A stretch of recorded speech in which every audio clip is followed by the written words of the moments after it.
Bismillahirrahmanirrahim. Assalamualaikum warahmatullahi wabarakatuh. Baik, kita akan lanjutkan materi kita ke penggunaan obat rasional.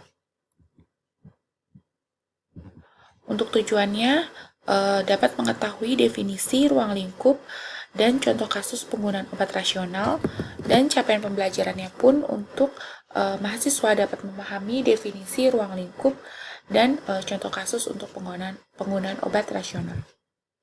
Oke, pengobatan itu kan selain aman, efektif, harus juga rasional. Sehingga penggunaan obat secara rasional ini sangat penting pada pemantauan terapi obat. Yang pertama, kriterianya adalah tepat diagnosis. Nah, untuk tepat diagnosis ini memang bukan ranah kita sebagai farmasis ataupun apoteker ya, karena dia ranahnya ke dokter, karena yang mendiagnosis. Ketepatan yang berikutnya adalah tepat indikasi penyakit. Jadi, indikasi yang diderita atau yang dialami pasien itu harus sesuai dengan penyakitnya. Kemudian tepat pemilihan obat. Dari hasil diagnosis dan indikasi penyakit, kita akan memilihkan terkait dengan pemilihan obat. Nah, di sini baru ranah kita ya terkait dengan pemilihan obat. Kemudian dari obat yang sudah dipilihkan, itu kita harus menyesuaikan dosisnya dan cara pemberiannya. Selain itu, kita juga harus menyesuaikan terkait dengan ketepatan interval waktu pemberian. Misalnya, penggunaan simvastatin itu kan diberikan pada malam hari sebelum tidur. Nah, kalau misalnya diberikan pada pagi hari setelah makan, misalnya seperti itu memang tidak apa-apa, tetapi kan lebih efektif pada saat malam hari sebelum tidur, pada saat kolesterol itu mengalami peningkatan dalam darah. Kemudian, tepat lama pemberian. Misalnya penggunaan zinc selama 10 hari, jadi kita harus melakukan tepat pemberian.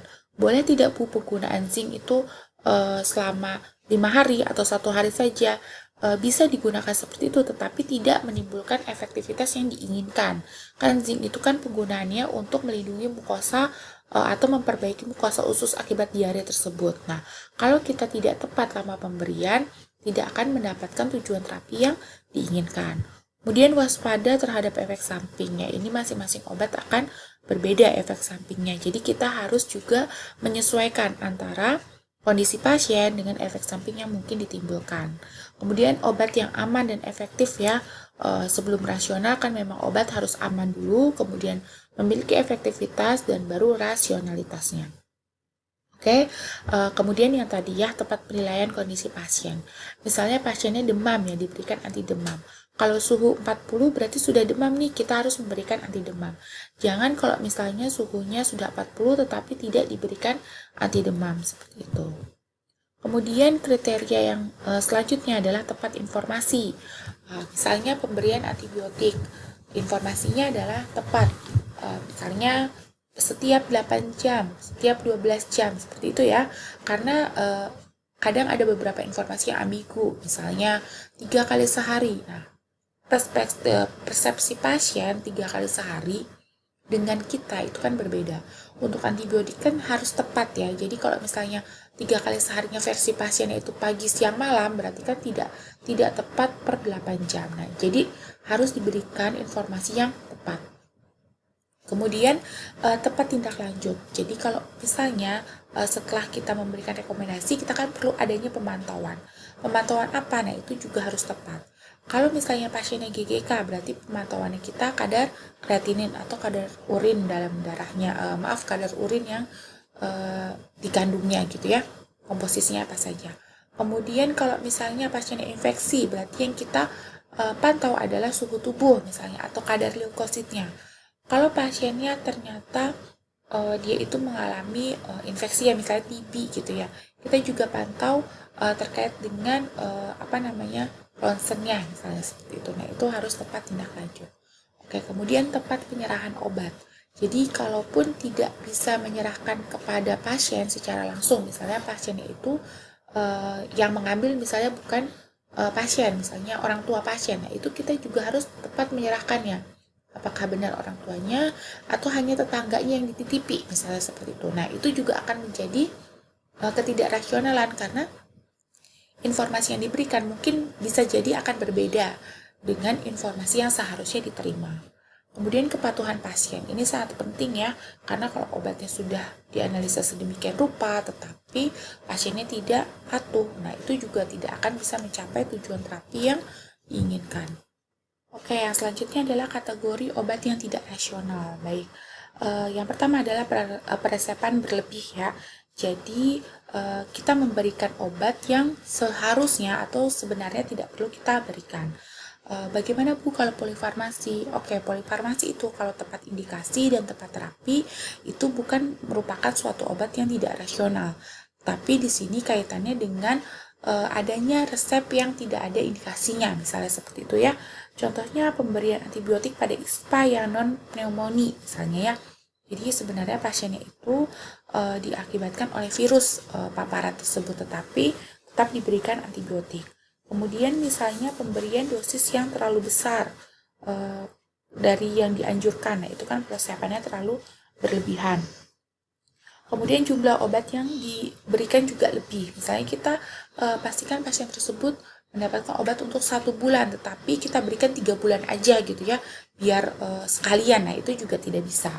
Kemudian pemberian obat berlebih ini juga akan menimbulkan beberapa resiko. Yang pertama adanya interaksi obat, kemudian efek samping dan intoksikasi. Jadi kalau misalnya kita terlalu banyak mengakumulasi obat tersebut di dalam darah kita, sehingga lama-kelamaan obat tersebut akan memapar kita dan mungkin akan berefek toksik di dalam tubuh. Kemudian yang kedua adalah persiapan yang kurang. Di sini berarti adanya indikasi yang tidak diterapi ya, seperti itu. Jadi under prescribing, contohnya apa? Contohnya pemberian kurangnya kita menginformasikan terkait dengan pemberian zinc pada pasien diare, atau misalnya pemberian oralitnya, atau misalnya adanya infeksi tetapi tidak disertai dengan antibiotik, seperti itu. Nah itu juga menjadi persiapan kurang yang termasuk dalam kategori obat yang tidak rasional. Kemudian persiapan majemuk ya, persiapan majemuk ini memberikan beberapa obat atau satu indikasi penyakit dengan beberapa obat yang sama. Jadi kaitannya dengan duplikasi atau bahkan multiple prescribing ya. Contohnya misalnya pada pasien yang batuk pilek ya, ini anak ya, diracik obat berisi amoxicillin, paracetamol, GG, Dexa, STM dan Luminal misalnya ya. Di situ kan pasiennya ini kan batuk pilek ya, kemungkinan dia ada indikasi virus atau alergi. Jadi pemberian amoxicillin ini justru akan menyebabkan adanya kemajemukan persepan.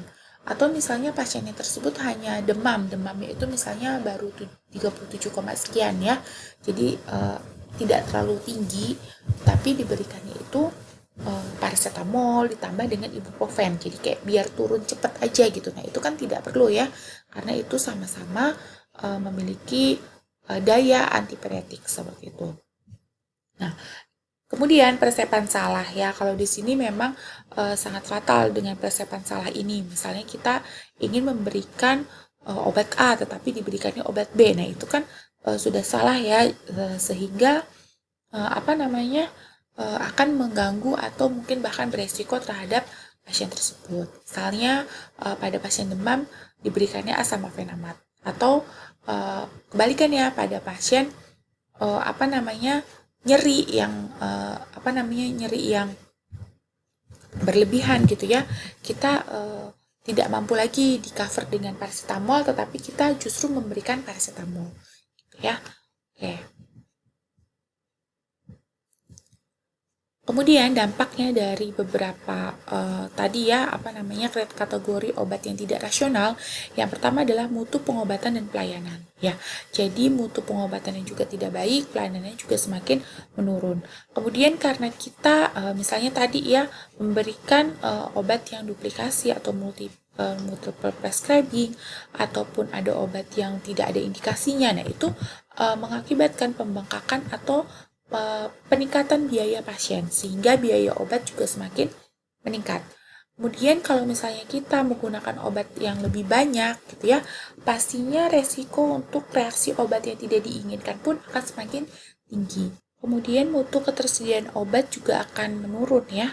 Kenapa? Karena pada saat kita mendapatkan obat yang jauh lebih banyak dari seharusnya, itu kan penyimpanannya juga tidak dapat dijamin seperti itu, sehingga stabilitas obat juga akan terpengaruh di situ. Kemudian dampak selanjutnya adalah psikososial, jadi ketidaknyamanan pada pasien itu sendiri. Oke, nah ini upaya intervensinya ya. Jadi upaya pendidikan, ya, dan edukasi, kemudian upaya manajerial ya terkait dengan manajerial, pembentukan KFT, informasi harga, kemudian pengaturan biaya dan lain sebagainya. Nah, kemudian intervensi regulasi di sini memang kebijakan ya yang berperan terkait dengan doen ataupun formularium obat, kemudian upaya informasi itu sendiri terkait dengan informasi bagi provider ataupun informasi bagi pasien dan masyarakat. Nah, informasi pasien berisi beberapa hal. Yang pertama adalah informasi mengenai penyakit yang diderita, kemudian jenis dan peran obat. Ini kaitannya dengan 3' question ya. Kemudian informasi, cara, dan lama penggunaan obat kita harus sampaikan dengan baik. Kemudian cara atau kemungkinan resiko efek samping obat ya, dan cara penanggulangan efek samping tersebut. Itu harus kita sampaikan. Kemudian informasi terkait outcome, ini juga sama 3' question dan informasi non-farmakologi yang mungkin bisa dilakukan oleh pasien. Yang terakhir, indikator dari POR adalah yang pertama ada indikator inti, yaitu indikator peresepan dari resep itu sendiri, kemudian indikator pelayanan, dan indikator fasilitas. Adapun beberapa indikator tambahan meliputi syarat muatan lokal terkait dengan persentase biaya antibiotik misalnya ya, ataupun misalnya persentase yang sesuai dengan pedoman pengobatan dan lain sebagainya.